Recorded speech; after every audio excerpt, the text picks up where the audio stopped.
today's modern world, is there such a thing as normal family life? Who's to say what's normal? Some families enjoy a dangerous life. Some crave a relaxing life. And some just like the wildlife. In this series, we'll be visiting households across the globe to celebrate the wonderful, the inspirational, and the eccentric. Welcome to the world's most extraordinary families. Coming up, the circus family who settle their disputes with sharp objects. And we meet America's youngest storm chaser and his family on the hunt for a good tornado. This is just amazing. First, we're off to Texas to meet the father and son who risk life and limb for their venomous hobby. I just bought me a leg and kept on doing what I do.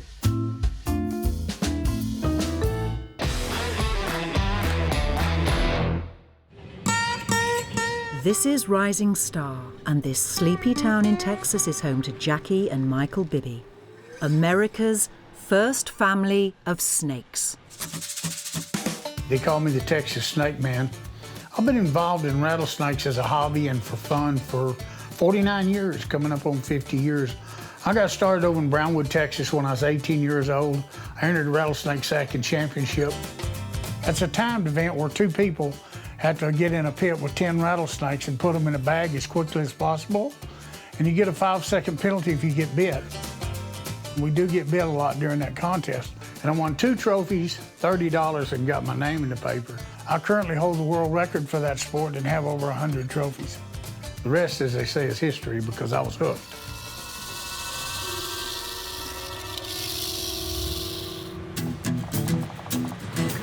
Jackie is a veteran snake handler with over 30 years' experience.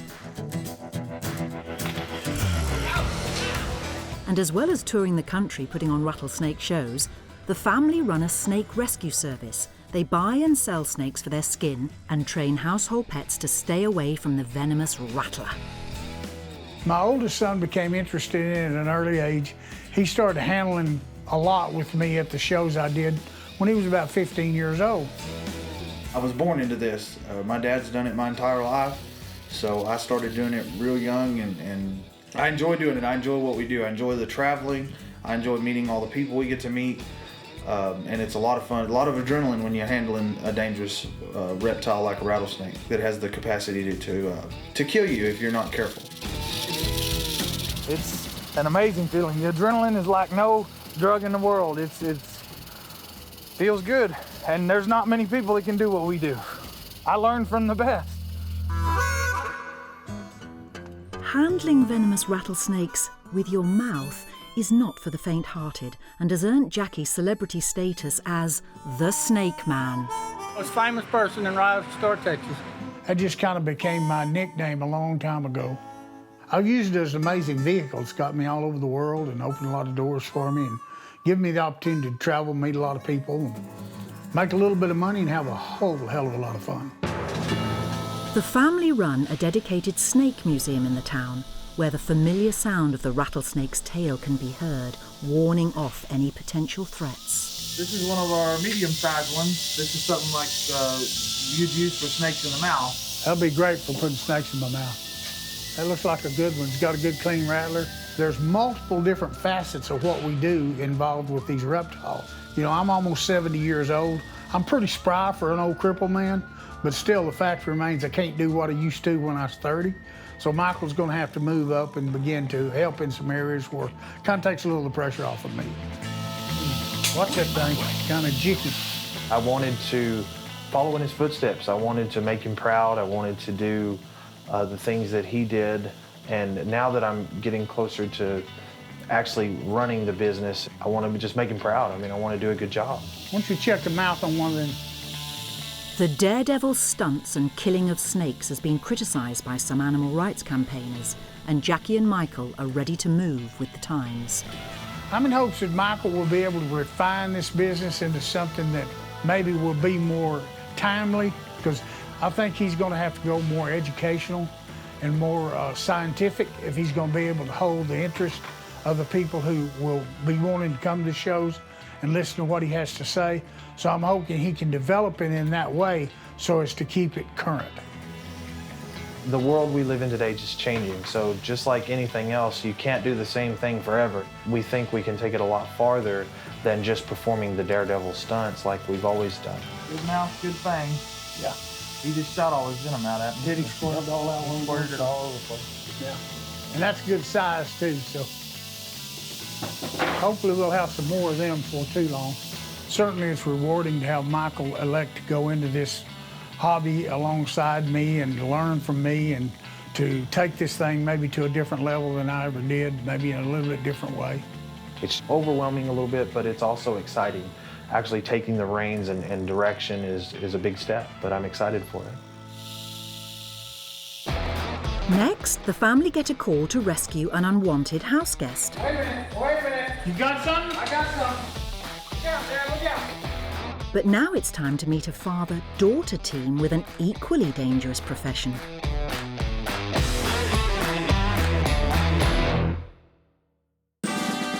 Meet the Travis family, daughter Eve and dad Neil, better known as Yvel and Baldini, who quit their day jobs and now pay the bills by dicing with death, performing in a dangerous sideshow act up and down the UK.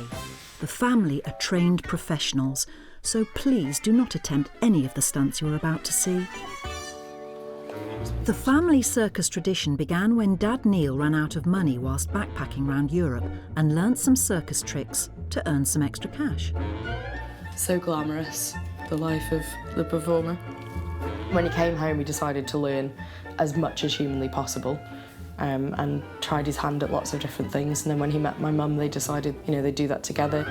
And there was Uncle Percy, who did a street show with my dad. And there was this big group of weirdos, basically, that all did circus stuff together. And they performed locally at a lot of carnivals and things like that, but also further afield. Now, with Eve taking over the reins, the dangerous duo have performed at festivals and shows up and down the country. Today, they are preparing in the back garden for their next gig in a few weeks' time. I think at first our neighbours thought we were completely mad.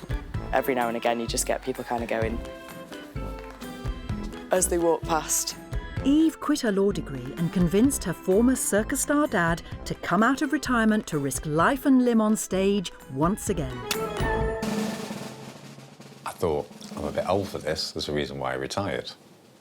But I wanted to encourage Eve in what she's doing and always have, if she wanted to do anything, I'd be as supportive as I could.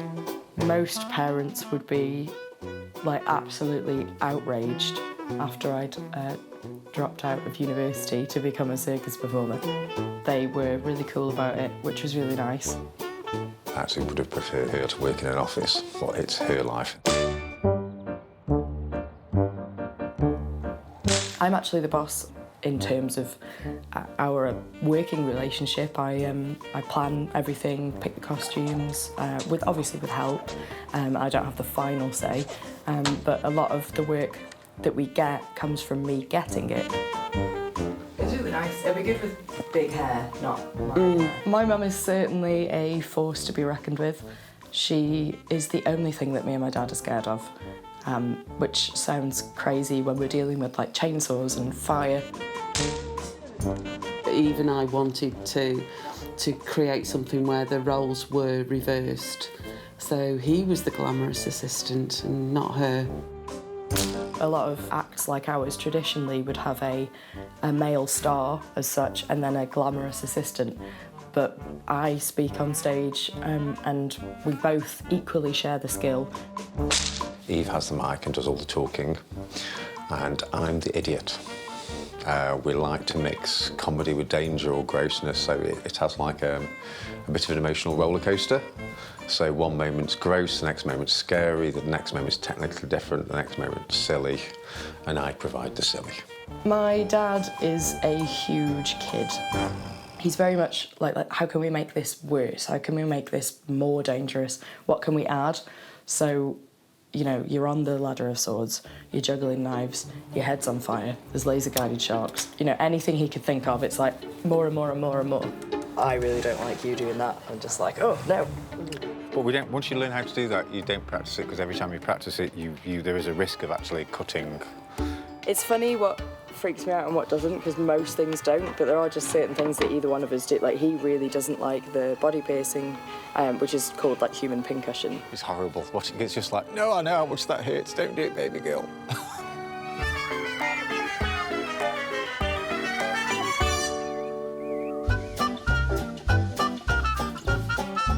It's the same skill. It's such a show-off. Once the leading lady in this family double act, now Mum Deborah makes the amazing costumes worn on stage, and today she is preparing the outfits for their up-and-coming show. It's nice for the three of us. You get to be very creative, to have ideas for costumes and for performances, and to just be really creative and bounce off each other with that's quite nice. You know, there are arguments sometimes, but Eve and I usually win those because we know what's best. I think at the moment there's a beautiful vintage waistcoat that I've got to fix, because someone did a chainsaw act and got a little bit too close to her father. It's my waistcoat. Not that makes it better, but it's, you know, it's just a little nick. But yeah, we get a little nick that big with the chainsaw, but it didn't go through to his back, so we're okay. But that needs fixing as well. Coming up, in preparation for their impending performance, Dad has a new, dangerous trick in mind. First of all, tip it onto a spoon and eat the molten lead and spit it out to water, and the water boils. And next we meet a father-son team who love to spend their weekends together, chasing tornadoes.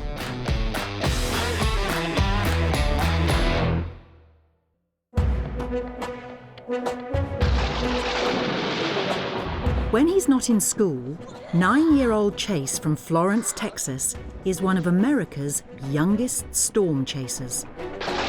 Storm chasing it could be scary at some moments could be fun, and it's just very exciting and it's thrilling.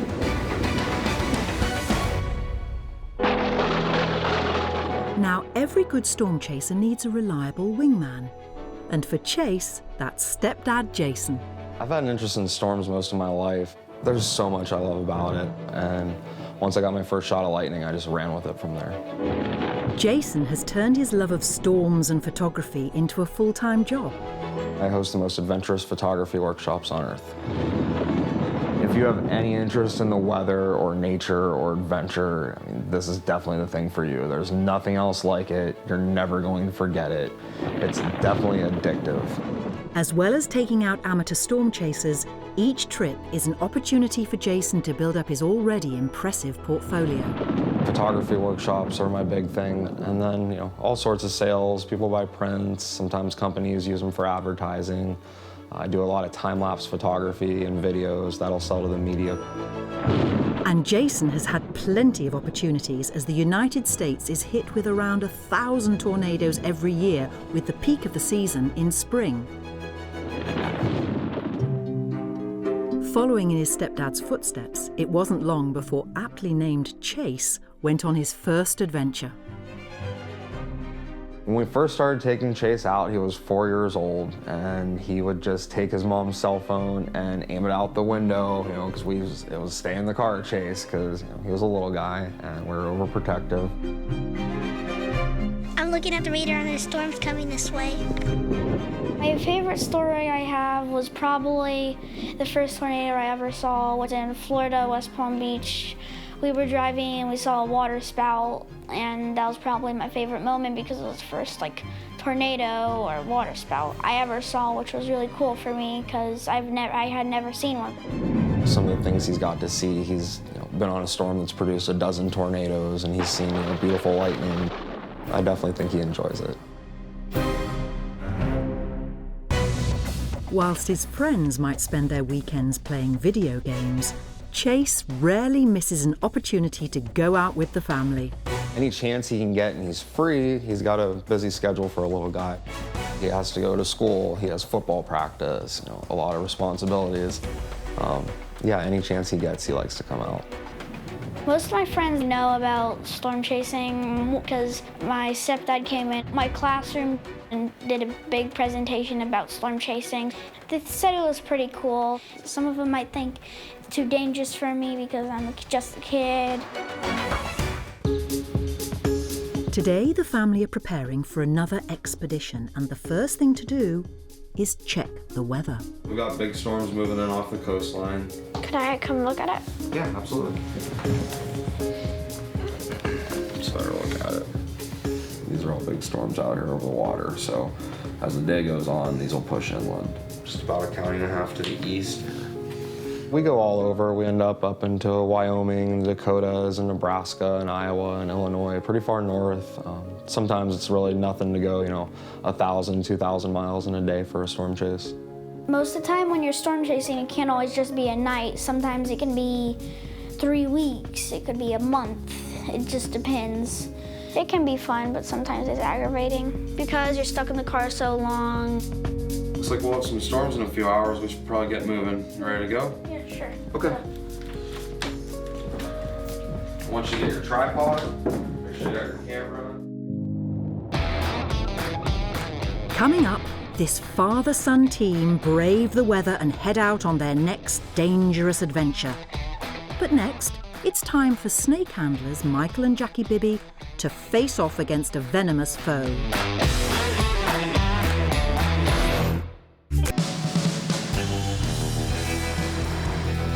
Snake wranglers Jackie and Michael Bibby have received a call from friend Scott, who thinks he's got an unwelcome guest in his barn.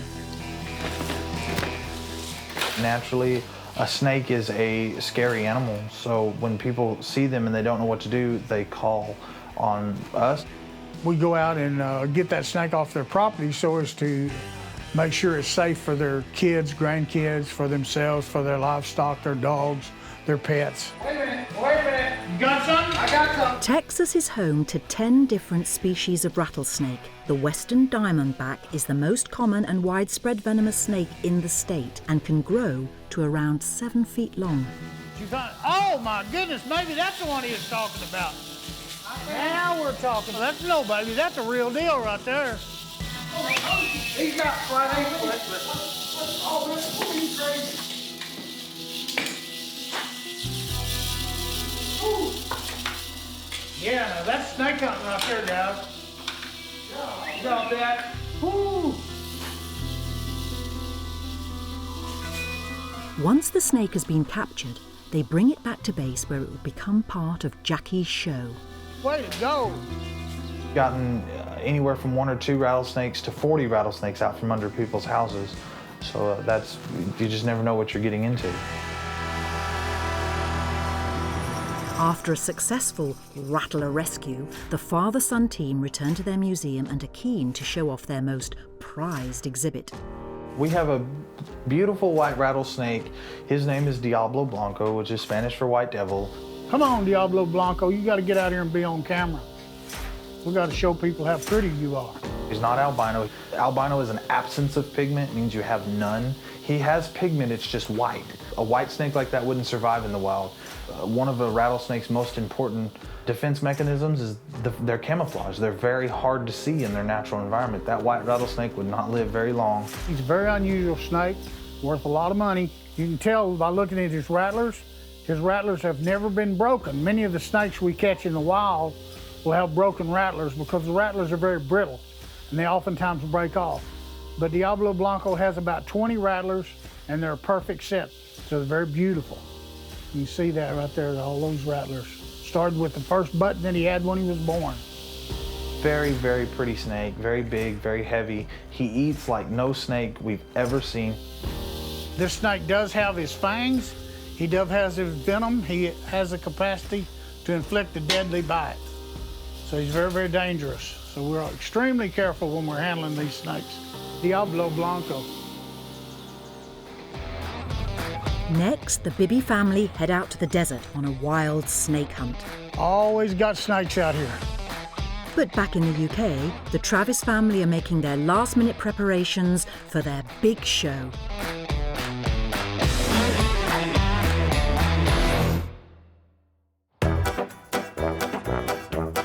In just 2 weeks, this father and daughter circus act will take to the stage, so the duo are busy practicing their death-defying stunts. I'm so sorry.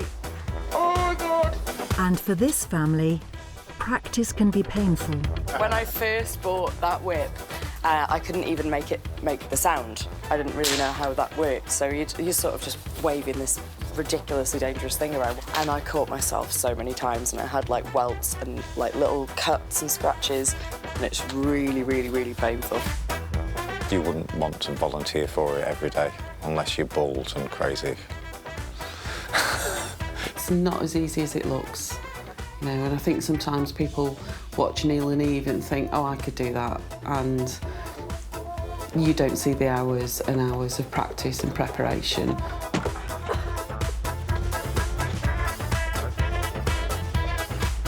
The rehearsals for the show have 3 different stages. You learn the techniques first, and that's about getting the technique right. So I want to practice until I can't get it wrong. Not practice until I can do it, but practice until I can't not do it. Then we'll rehearse what movement is around that and what language, what words we use around it. Then we rehearse the comedy. You comfortable? The way to make it safe is rehearse it until it doesn't go wrong.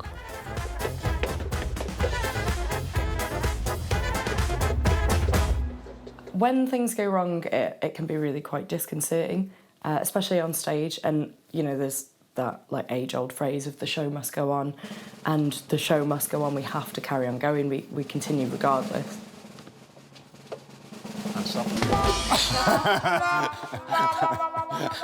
Maybe backwards is too soon, Baldy. You can be the most practiced, the most perfect, and eventually something might go wrong, whether it's your own fault or like extenuating circumstances. Whenever you're doing anything at all, any activity, every so often things go wrong. And we accept injury as part of it. We've had a couple of incidents. I broke my dad's rib. That was fun. And then we had to go home and tell my mum, which was less fun. Hopefully there will be no more broken bones here as the family head to the local park to try out some of their bigger stunts. Sometimes they want to do things that I think are too dangerous, and so I might argue with them about it. I can also get quite carried away and think it's a really good idea, but then I might sleep on it and say no. I have mad ideas because I think when you're coming up with a concept, if you want to aim here, you chuck in all the ideas, even the ones that are as crazy as this. I tend to have the maddest ideas because I like challenging myself. I think, oh, I want to learn this. They were talking about eating molten lead at one point, but then I thought about it and decided perhaps not. Ready? There's a very old sideshow act where you have a crucible, you melt lead into it, and on stage you add more lead to it, and then you take a pot of the crucible, tip it onto a spoon, and eat the molten lead and spit it out to water, and the water boils. Now, we're more aware nowadays of things like lead poisoning and stuff like that, and how it can be absorbed through the skin. So we've looked at it, and Debbie's gone, nope, it's not happening. We still have the equipment just in case. Thankfully, knives and molten lead are banned from this park, so the couple have to settle for something a little safer. I've only very recently learned to juggle, so I'm the world's most rubbish juggler. I don't worry a great deal. I think you get injured. They've both cut their feet on the glass, Eve quite badly. I insist that they carry super glue. Other glues are available with them all the time, just to use it because you can't go and get your feet stitched. But it just happens, and that's life. But if you practice and you get good at what you do, then you're less likely to get injured.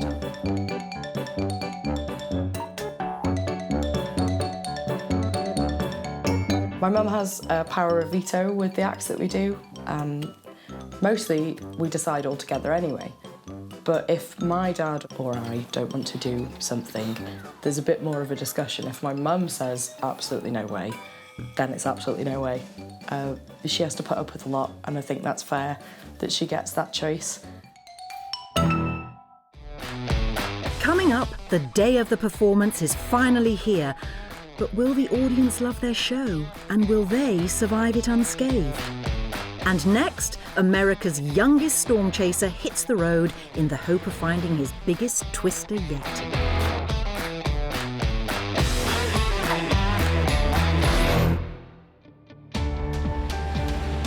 In Austin, Texas, Jason Weingart and 9-year-old stepson Chase are hitting the road for their favourite hobby. Here's my camera. Take one of the walkie-talkies. A weekend chasing storms around the southern United States. The family's plan is to head off towards the coast where they hope that the sea breeze will be pulling in an afternoon thunderstorm. The cloud you're seeing there, that's what this big green blob is.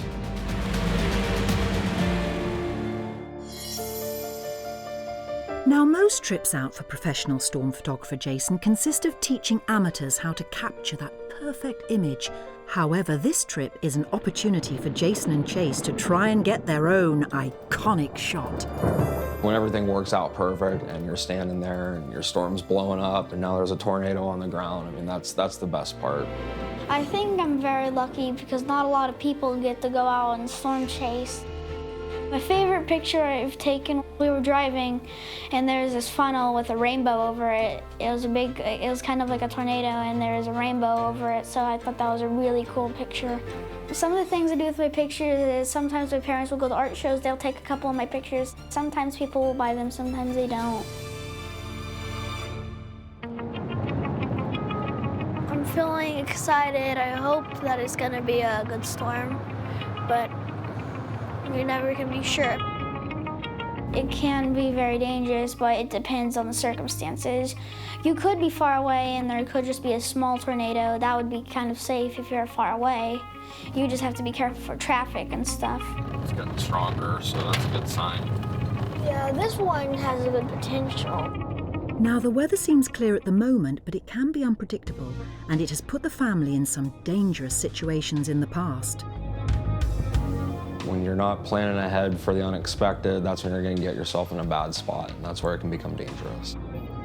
You don't want to have your main road going out of a storm into safety being a road that's just been sitting there getting rained on is going to be completely, mud and impassable, and then you're in trouble when you're trying to get out of there. So you want to make sure you have a nice, clean way to just get right out of there and have yourself safe within a matter of minutes. This is a bad situation here. We got a large tornado coming behind us, and everybody's stuck on this road right now. Closest call we had, it was actually my second tornado. It was in El Reno, Oklahoma on May 31st, 2013, and it was the largest tornado in U.S. history. It actually killed several people, including some well-known tornado researchers. There was a lot of traffic on the roads, which made it a lot more dangerous that day. It was just west of Oklahoma City metro area. They told people to evacuate, which kind of made a bad situation even worse. And then we had another tornado drop down to our west while we were stuck in traffic. So going back to those escape routes, that's kind of something we took from that day.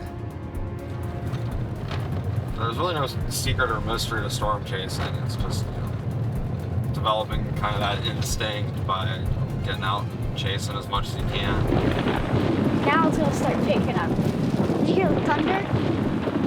Did I hear thunder? No, did you hear it? Everything amazes me. Next, as the weather begins to turn, has the family found their first storm of the day? But first, the Bibby family are out on a hunt for wild and venomous rattlesnakes.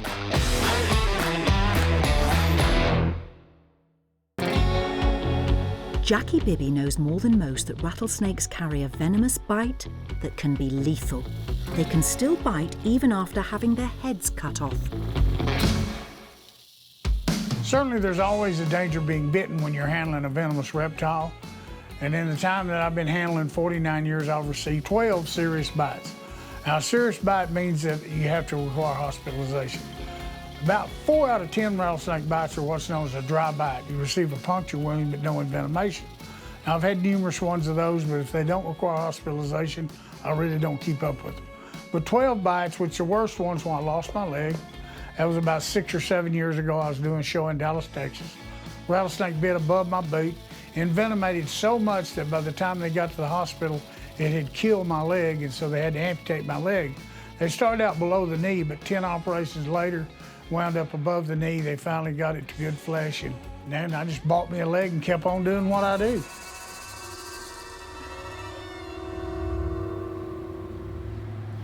Rattlesnake venom is hemotoxic.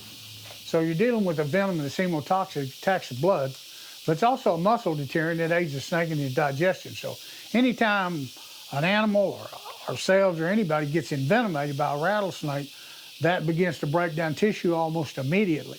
That's why you see the damage that has occurred related to the rattlesnake bites that I've got, because it deteriorates the tissue to the point that it can't come back. That's why I lost my leg.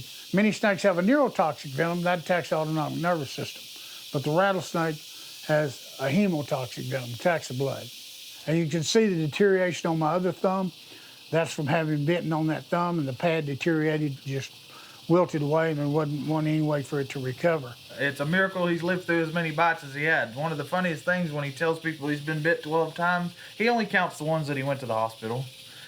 So he's been bit quite a few times, and it's always scary when somebody gets bit, but that's part of what we do. I'm very excited about the fact that Michael, having been handled for 12 years, has never received a bite, not even a scratch. Nope. And I'd certainly like to think that's partially related to the fact that I've always rode him pretty heavily about the safety issue, and he hadn't pressed the envelope in some of the same ways that I have. I'm hyper aware. When I'm in a pit full of rattlesnakes, I always know what's going on, what snake is where, what snake to watch for. That's just how I was trained. Anytime that a snake handler gets careless, even for a minute, you're going to get bit. I think he can have a long, illustrious career of handling snakes and never have to receive envenomation. So I'm really proud of the fact that he's very careful, and he's an excellent snake handler. The Bibbies are off to the desert on a wild snake hunt. The duo have a show coming up at Redneck Woodstock in Rising Star, and to perform the rattlesnake shows, they need a lot of snakes. And they also sell them for their skins. A lot of people make products out of tanned rattlesnake skin. They make hat bands, billfolds, belts, purses, wristbands, decorative things. And also a lot of people like to eat rattlesnake meat. It's considered a delicacy. First, they stop off for a bite to eat. Friend Scott, who the family saved from a deadly encounter in his barn earlier, has offered to do the driving, but is a little nervous about being bitten. You don't want no rattlesnake bite. How many times you been bit? 12 so far. How many times you been married? 10. Which one's worse? Women. They're more dangerous. Take issue with that logic.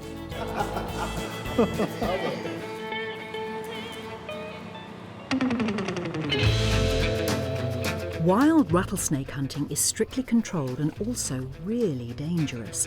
Luckily, Jackie and his son have all the necessary permits and expertise they need to stay safe. I think any individual who might be in an area where they could encounter a wild rattlesnake, they should know and understand what to do. Because a lot of people are going to jump and run, and that's probably the most dangerous thing they can do, because they might run over a rattlesnake they don't see, step on it, and it will cause them to be bitten by the rattlesnake. The most important thing to do if you encounter a rattlesnake in the wild is to be very still. Look around and find a clear avenue of escape, because the snakes are very difficult to see. They're almost invisible in their natural environment. So look around and then walk away slowly and cautiously. In most cases, you'll never receive a bite. In this gravel pit, this point right here and then that point right over yonder, always got snakes out here, every time. Am I proud of my dad? Absolutely. He's done something with rattlesnakes that nobody else has ever done. To the degree he's done it. All right, I got one. I'm very happy that he's gotten to live out some of his dreams, traveling the world and being famous and things like that. So I'm absolutely proud of him. It's about a 2-year-old. I'd like to see Michael attain the success I've attained, maybe even more. I have great confidence in the fact that he's going to do really well. So I'm very excited about him taking over and just going on with this thing and having a lot of fun and making a little bit of money like what I did. We're definitely living our dreams out. We have a really good life today. You know, we go a lot of places, see a lot of people, have a lot of fun. We just have a blast.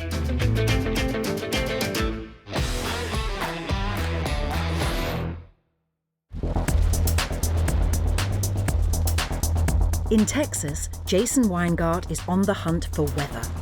And along for the hopefully wild ride is his 9-year-old stepson and storm hunting partner, Chase.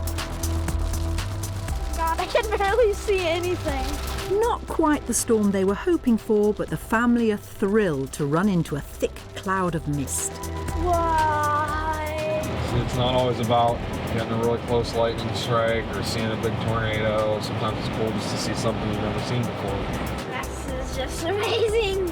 Look at that, man. It's awesome. Dude, I gotta get another picture. I've never seen anything like that. I've seen hail. The size of it has been about quarters, probably the biggest I've ever seen it.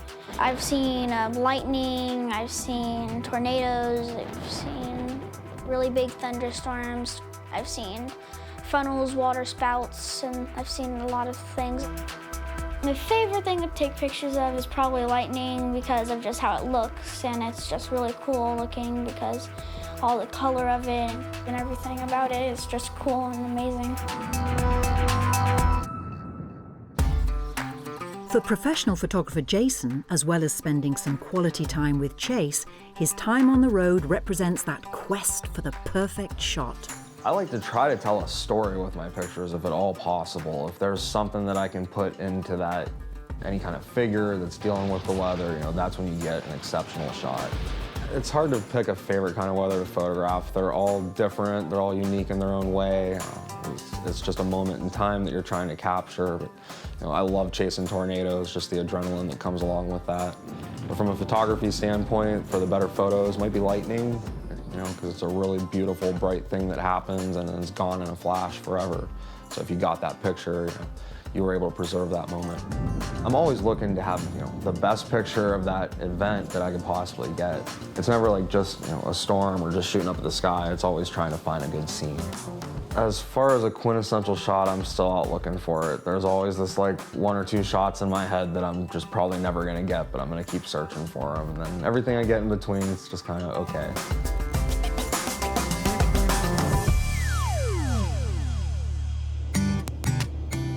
Unfortunately, today the weather isn't playing ball, but as Jason and Chase know, a good day out doesn't rely on seeing a twister.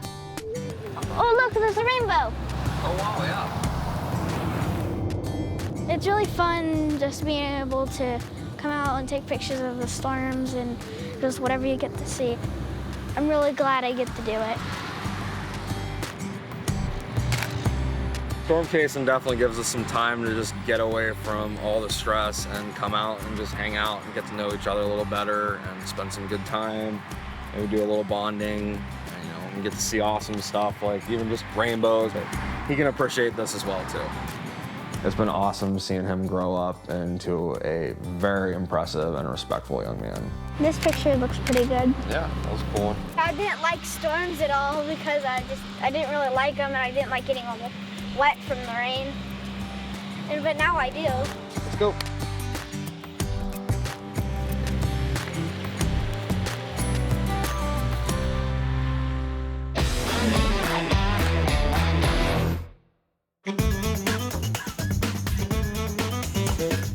The big day is here, and it's time for the Travis family to head off to their performance at a local tattoo convention. Today we're going to do a half-hour show at a local gig at King's Hall. The act will be Bed of Nails, Ladder of Swords, Walking on Broken Glass. I think he's going to eat a light bulb. We're doing fire as well. Fire, knock nails up a nose. It's not quite like when you do a cabaret show, people buy a ticket and they come to see you. But because there's so many artists there, where there's lots of entertainment, it's almost like you have to capture the audience a little bit more. If you weren't nervous, you wouldn't care. It'd be very strange not to feel nervous. The adrenaline you get from a little bit of nerves makes a bed of nails less uncomfortable, or the leather swords less uncomfortable. When we get there, we still have to look at the stage, see how big the stage is, assess everything. So some of the things we've got planned, we might discard. We always have to be flexible, don't we?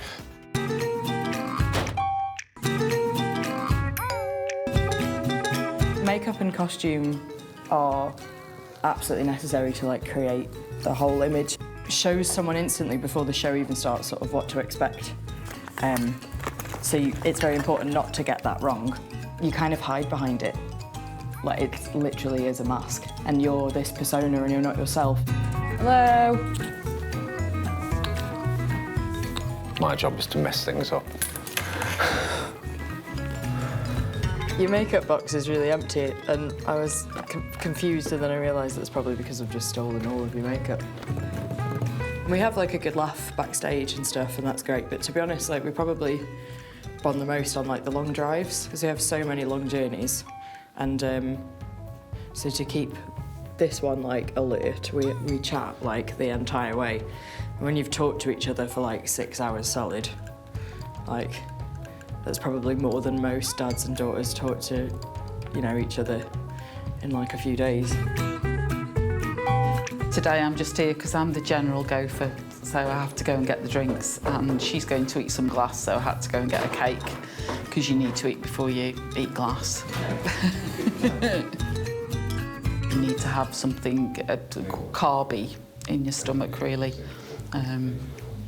so that it can find its way out.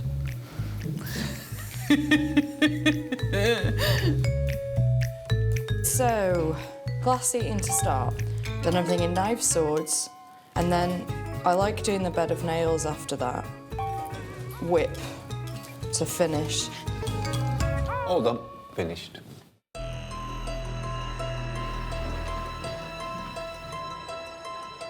After their transformation, the pair become Yvel and Baldini, Britain's #1 father-daughter danger sideshow act. And after a few last-minute nerves, it's time for the big performance.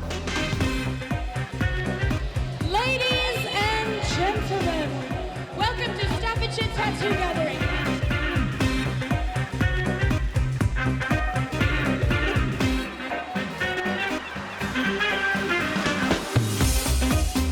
It's going all right. Nobody's died.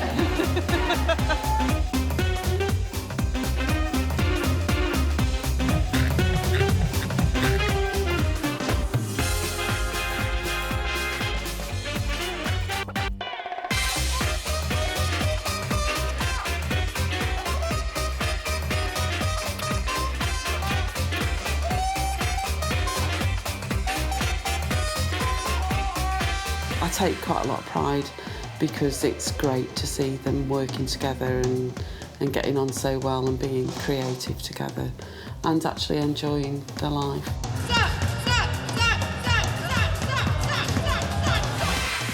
We'd be financially a lot better off if we all had normal jobs, but I don't think we'd be quite as happy. Don't make him do it.